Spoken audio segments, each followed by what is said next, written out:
Genesis ti aduonum. Na Yosef de n'anim kobutu n'agya anim, na osugu ne so, na ɔfee n'ano. Na Yosef hyɛ ne nkoa aduyɛfoɔ sɛ wɔnhyɛ n'agya mu aduru.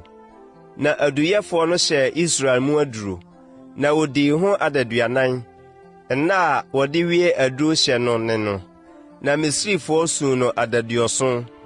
Na nna a wɔde suu no no twam no, Yosef ka kyerɛɛ Faro fiifoɔ sɛ, sɛ manya adom wɔ mo anim a, monkɔyi Faro asotiri sɛ, m'agya maame kaa no ntam sɛ, hwɛ, miriwu, na ɛda a mabɔ no Kanaan asase so mafa no mu, ɛhɔ na kosie me. Enti afei, ma menkɔsie m'agya, na mensan me mmra. Na Faro se, kɔ na kɔsie w'agya, sɛdeɛ ɔma a wokaa ntam no. Na Yosef kɔɔ sɛ ɔrekosie n'agya.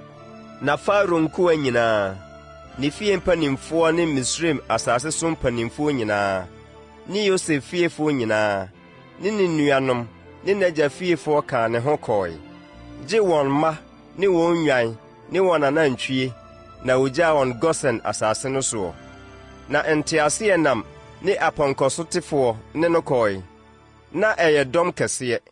Na woduru Atad ayupɔrebea a ɛwɔ Yordan agya no hɔ no, wotwaa kwadwom kɛse a emu yɛ den wɔ hɔ, na ogyam n'agya nanson.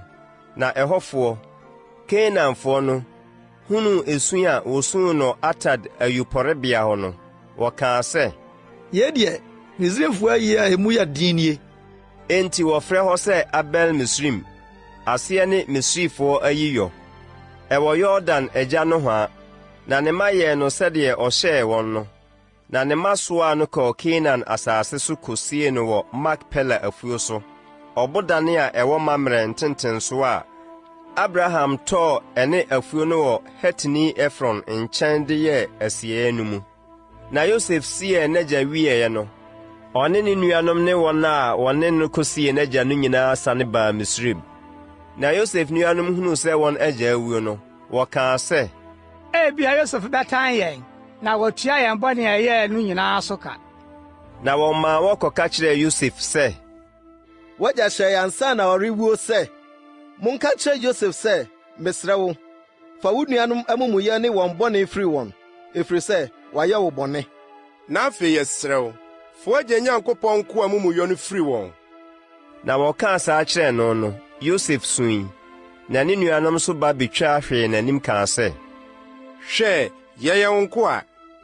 Na Yosef ka kyerɛɛ wɔn sɛ, munnsuro, na migyina Nyankopɔn anan mu anaa. Na mo deɛ modwene me ho bɔne, nanso Onyankopɔn deɛ, na ɔde rebɛyɛ papa, sɛ ɔbɛyɛ deɛ ada adi nnɛ yi, sɛ ɔbɛgye nnipa pii nkwa. Na afei munnsuro, na mɛhyɛ mo ne mo mma.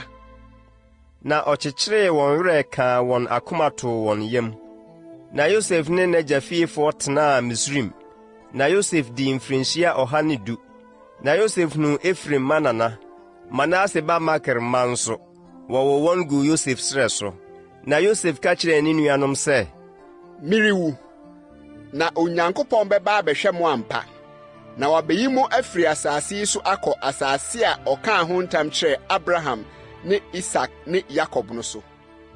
Na Yosef maa Israel maka ntam na ɔkaa sɛ, ampa ara, Onyankopɔn bɛba abɛhwɛ mo, na monsoa me nnompe mfiri ha nkɔ.